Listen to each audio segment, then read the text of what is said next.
Sri Aurobindo's Savitri. Savitri, the poem, the word of Sri Aurobindo, is the cosmic answer to the cosmic question. And Savitri, the person, the Godhead, the divine woman, is the divine's response to the human aspiration. The world is a great question mark. It is a riddle, eternal and ever recurring. Man has faced the riddle and sought to arrive at a solution since he was given a mind to seek and interrogate. What is this universe? From where it has come? Whither it is going? What is the purpose of it all? Why is man here? What is the object of his existence? Such is the mode of human aspiration. And Ashwapati, in his quest, begins to explore the world and see what it is, the way it is built up. He observes it rising tier upon tier, level upon level of consciousness. He mounts these stairs, takes cognizance of the modes and functions of each, and passes on, enriched by the experiences that each contributes to his developing consciousness. The ascent, he finds ease from ignorance to knowledge. The human being starts from the darkest bed of ignorance, the solid basis of rock, as it were, the body, the material existence. Ignorance here is absolute inconscience. Out of the total absence of consciousness, the being begins to awake and rise to a gradually developing, widening, deepening and heightening consciousness. That is how Ashwapati advances, ascends from a purely bodily life and consciousness to the next rung of the ladder, the first appearance and expression of life force, the vital consciousness, energies and forms of the small, lower vital. He moves on, moves upward. There is a growing light in and mixed with the obscurity. Ignorance begins to shed its hard and dark coating one by one and gives place to directed and motivated energies. He meets beings and creatures appropriate to those levels, crawling and stirring and climbing, moved by the laws governing the respective regions. In this way, Ashwapati passes on into the higher vital, into the border of the mental. Ashwapati now observes with a clear vividness that all these worlds and the beings and forces that inhabit them are stricken, as it were, with a bar sinister branded upon their bodies. In spite of an inherent urge of ascension, the way is not a straight road, but devious and crooked, breaking into by-lanes and blind alleys. There is a great corruption and perversion of natural movements towards truth, falsehoods and pretensions, arrogance of blindness reign here in various degrees. Ashwapati sought to know the wherefore of it all.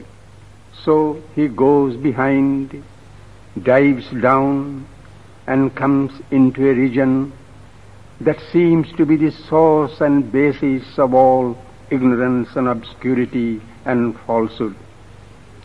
He comes into the very heart of the night, the abyss of consciousness.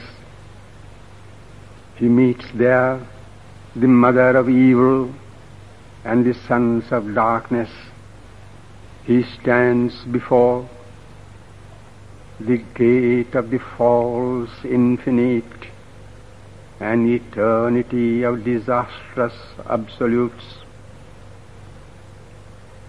Here are the forces that pull down and lure away to perdition all that man's aspirations and the world's urge seek to express and build of divine things.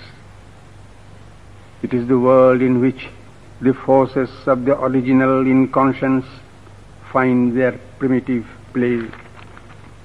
They are dark and dangerous. They prey upon earth's creatures who are not content with being vessels of darkness, but try to move to the light. Dangerous is this passage for the celestial aspirant, where the red wolf waits by the fawless stream, and death's black eagles scream to the precipice. He must be absolutely vigilant, absolutely on his guard, absolutely sincere. Here must the traveller of the upward way, for daring hell's kingdoms winds the heavenly route, pause or pass slowly through that perilous space, a prayer upon his lips and the great name.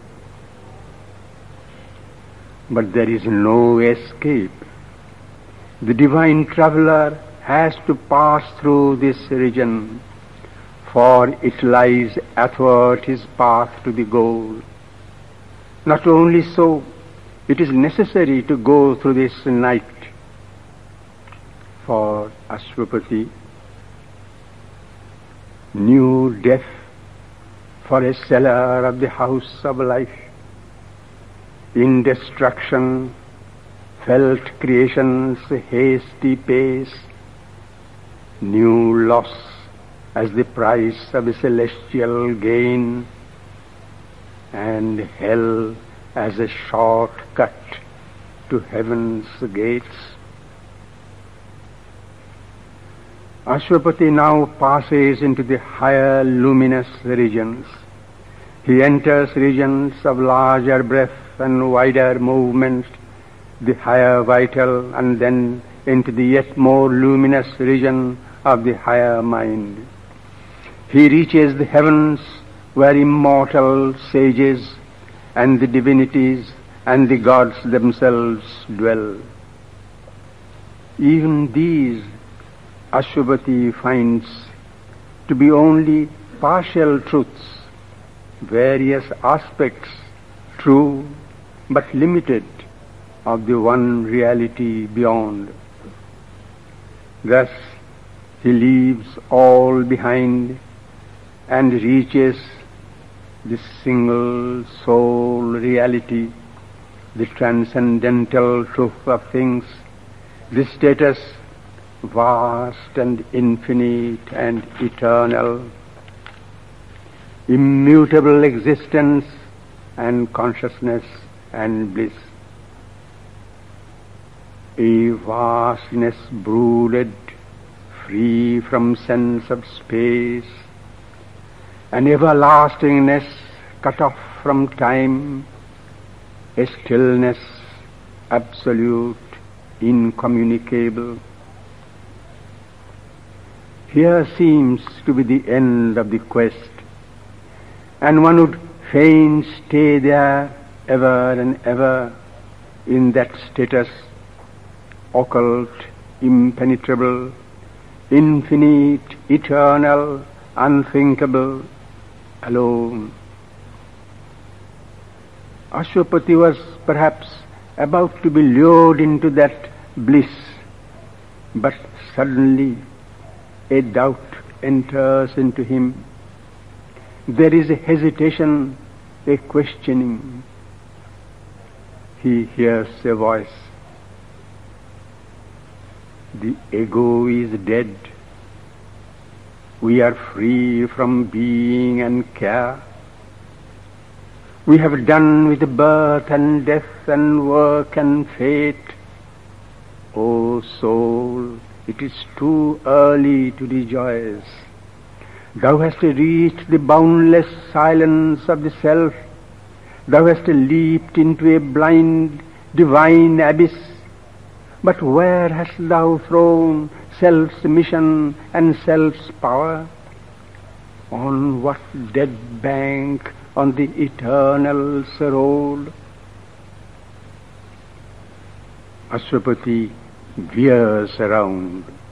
A new perception, a new consciousness begins to open within him. A new urge moves him. He has to start on a new journey, a new quest and achievement. The world exists neither as a truth nor as an illusion in itself. It exists in and through the mother of the worlds. There is a motive in its existence, and it is her will that is being worked out in that existence. The world moves for the fulfillment of a purpose that is being evolved through earth life and human life. The ignorant, incomplete human life upon earth is not the be-all and end-all of the life here below. That life has to evolve into a life of light and love and joy, perfect here below. Nature as it is now will be transmuted into a new, pure and radiant substance. Ashwapati is filled with this new urge and inspired by this new vision. He sees and understands now the truth of his life, the goal that has to be achieved, the great dream that has to be realized here upon earth in and through matter. He sees how nature has been laboring ceaselessly and tirelessly through eons, through eternity onward. He is now almost impatient to see the consummation here and now. The divine voice, however, shows him the wisdom of working patiently, hasten slowly. The voice admonishes him, I ask thee not to merge thy heart of flame in the mobile's wide, uncaring bliss. Thy soul was born to share the laden force. Obey thy nature and fulfill thy fate. Accept the difficulty and godlike toil for this slow-paced, omniscient purpose. Live. All things shall change in God's transfiguring hour. But the human flame once kindled is hard to put down. It seeks an immediate result. It does not understand the fullness of time. So Ashwapati cries out, heavy and long are the years our labor counts, and still the seals are firm upon man's soul, and weary is the ancient mother's heart.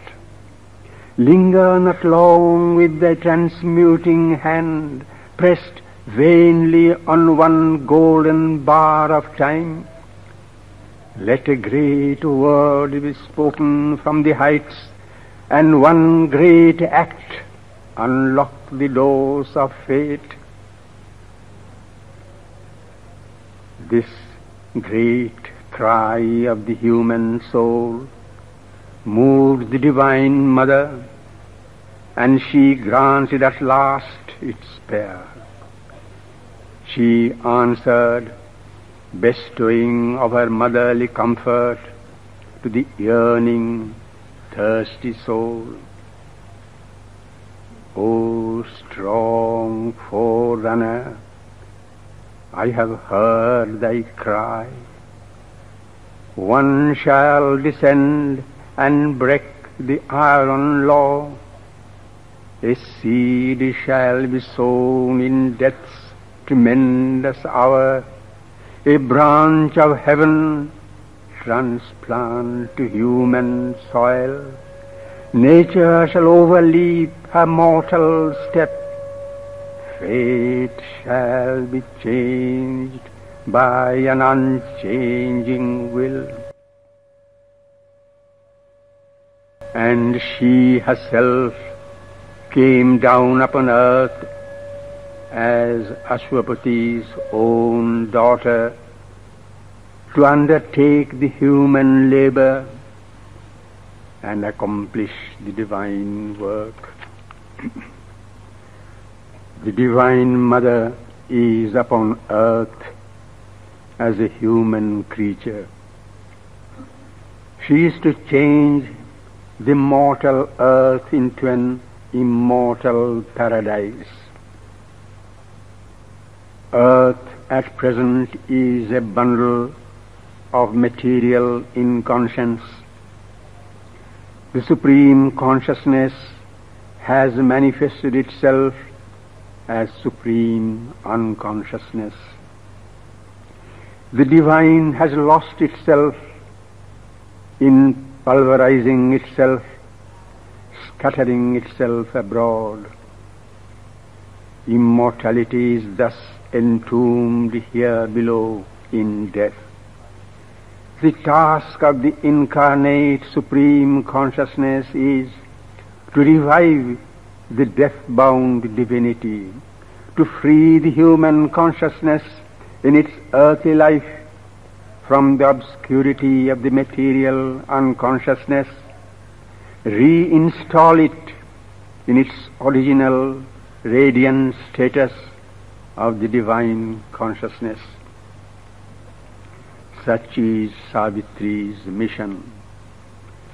This mission has two sessions or periods.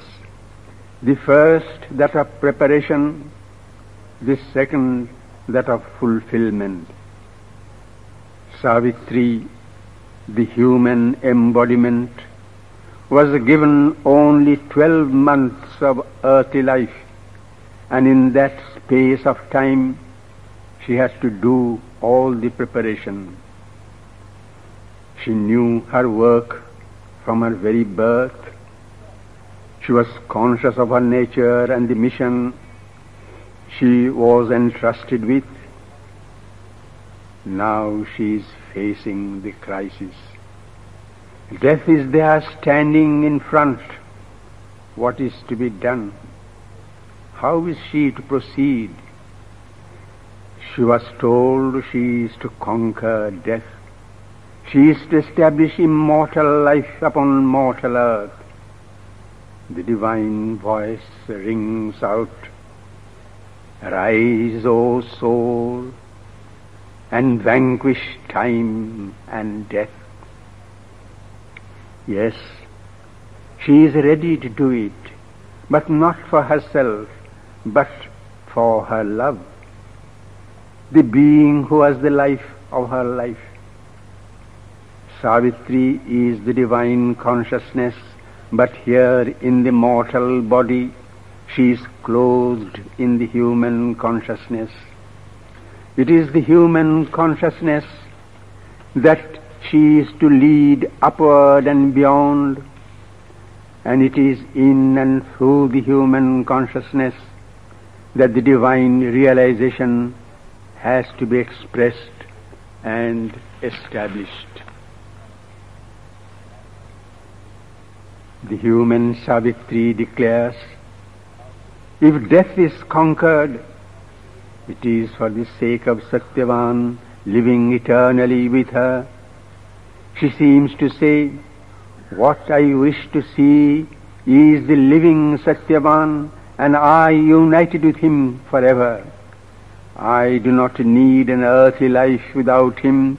With him I prefer to be in another world if necessary, away from the obscurity and turmoil of this earth here.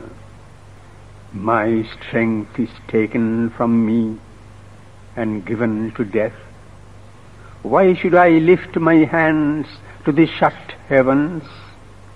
Why should I strive with earth's unyielding laws, or stave off death's inevitable hour? This surely is best, to practice with my fate and follow close behind my lover's step and pass through night from twilight to the sun.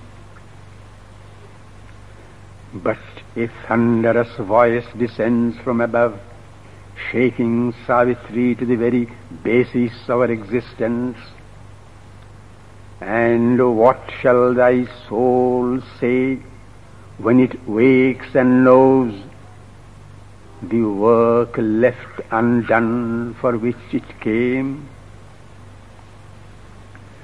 Thus, a crisis very similar to that which Ashwabati had to face now confronts Savitri also. Both of them were at the crossroads, away from the earth in the pure delights of the heavens or in the world, laboring on earth's soil. Savitri's soul has now revealed to her in its fullness. She viewed the mighty destiny for which she had come down and the great work she has to achieve here upon earth.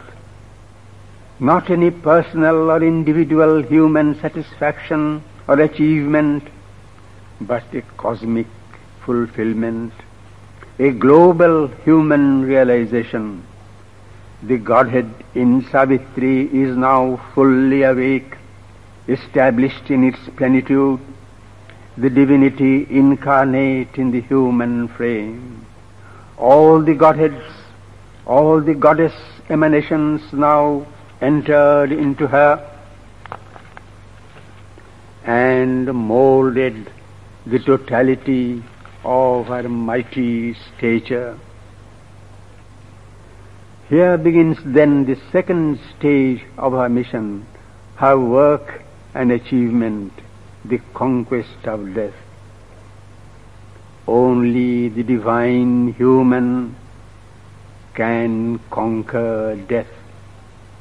Savitri follows death step by step, revealing gradually the mystery of death, the personality and his true mission. Although the dark god thinks that it is he who is taking away Satyavan and Savitri along with him to his own home, his black annihilation, for death is that in its first appearance. It is utter destruction, nothingness, non-existence.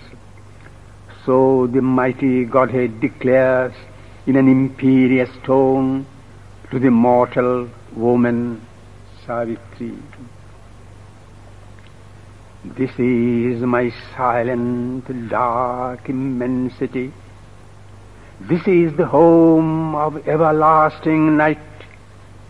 This is the secrecy of nothingness, entombing the vanity of life's desires. Hopest thou still always to last and love?" Indeed, death is not merely a destruction of the body. It is in reality nothingness, non-being.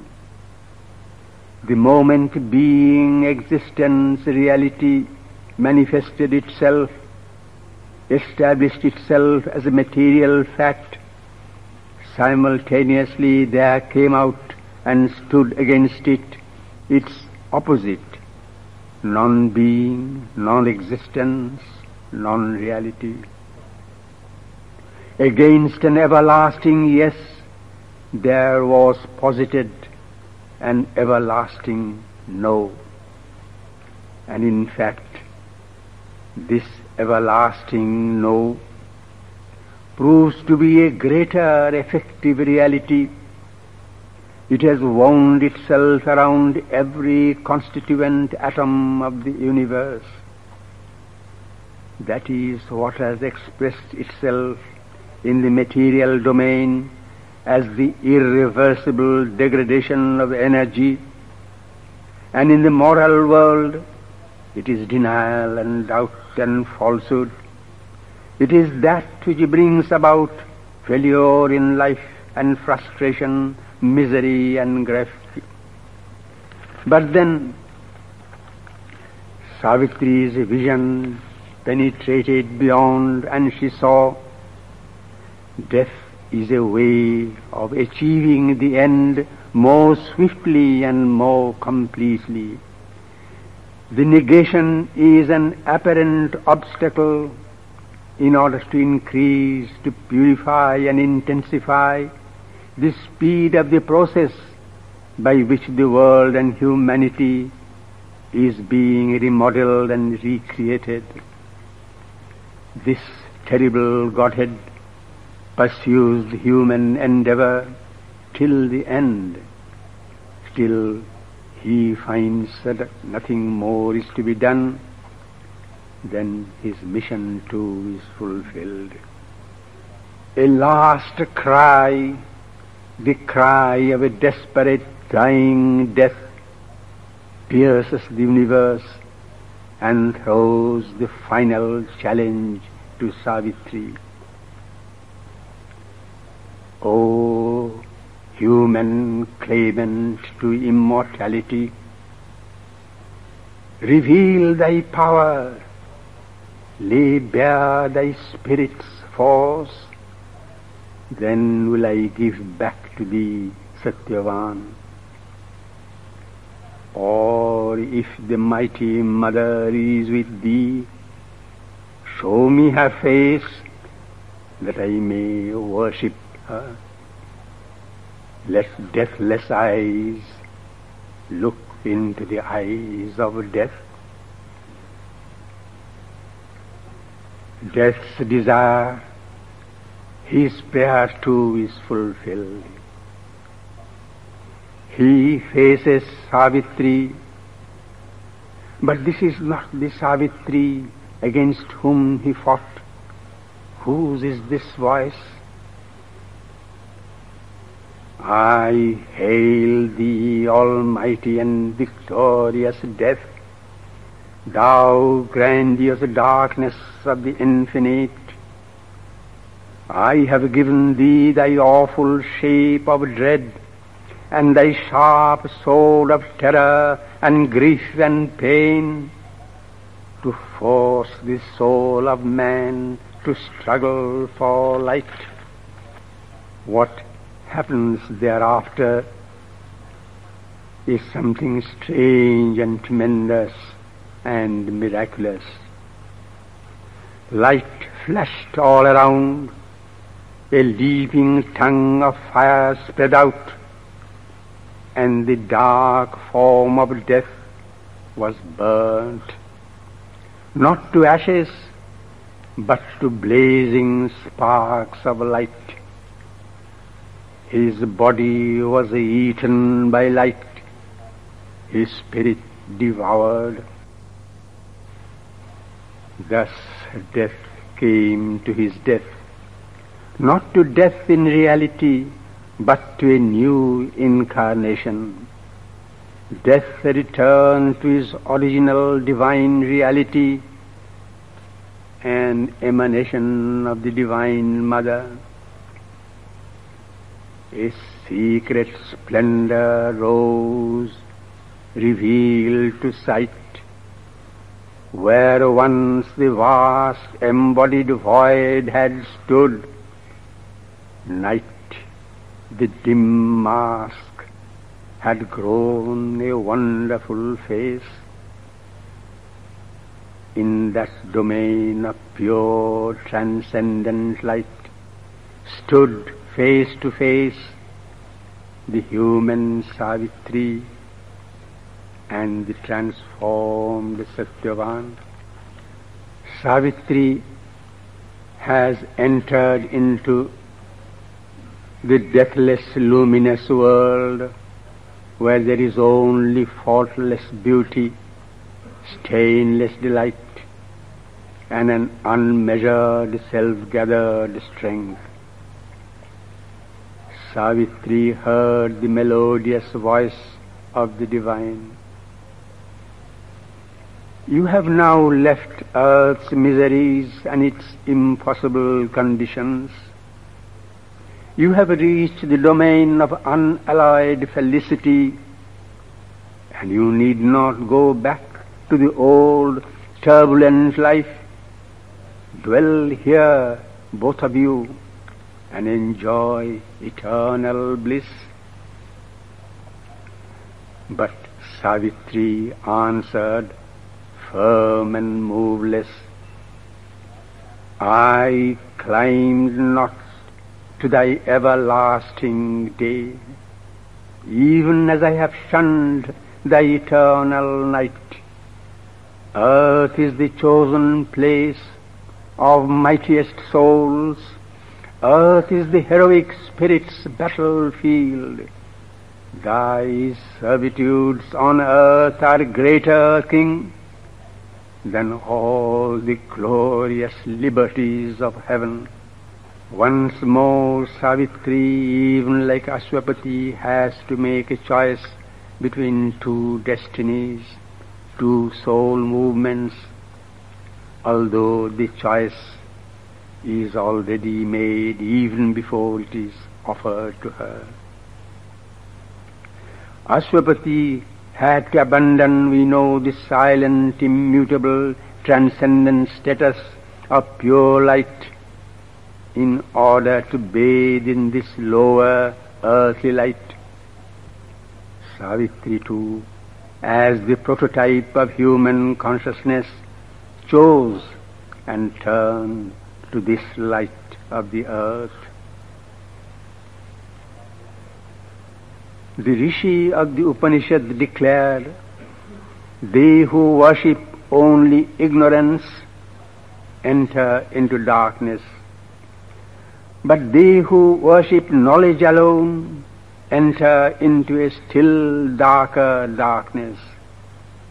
This world of absolute light, which Savitri names everlasting day, is what the Upanishadic Rishi sees and describes as the golden lid upon the face of the sun. The sun is the complete integral light of the truth in its fullness. The golden covering has to be removed if one is to see the sun itself.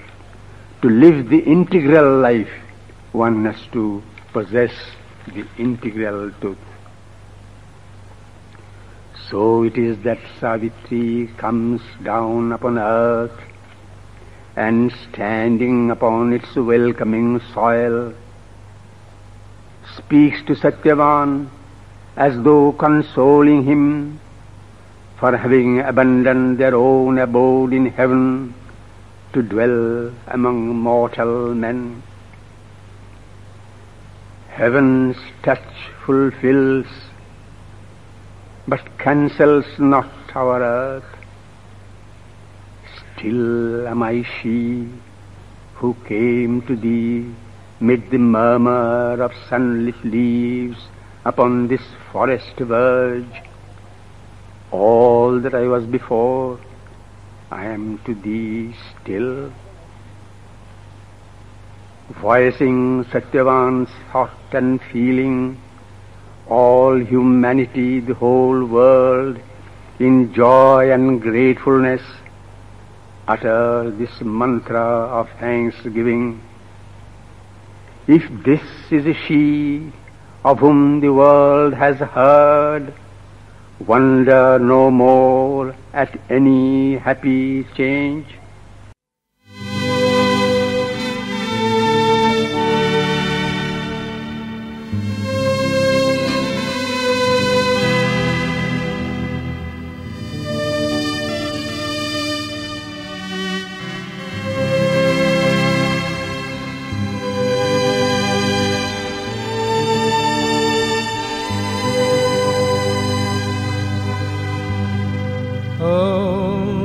तत्सवितुर्भरमरूपं ज्योतिः परस्य धीमहि यन्नः सत्येन दीपयेत् सत्येन दीपयेत्।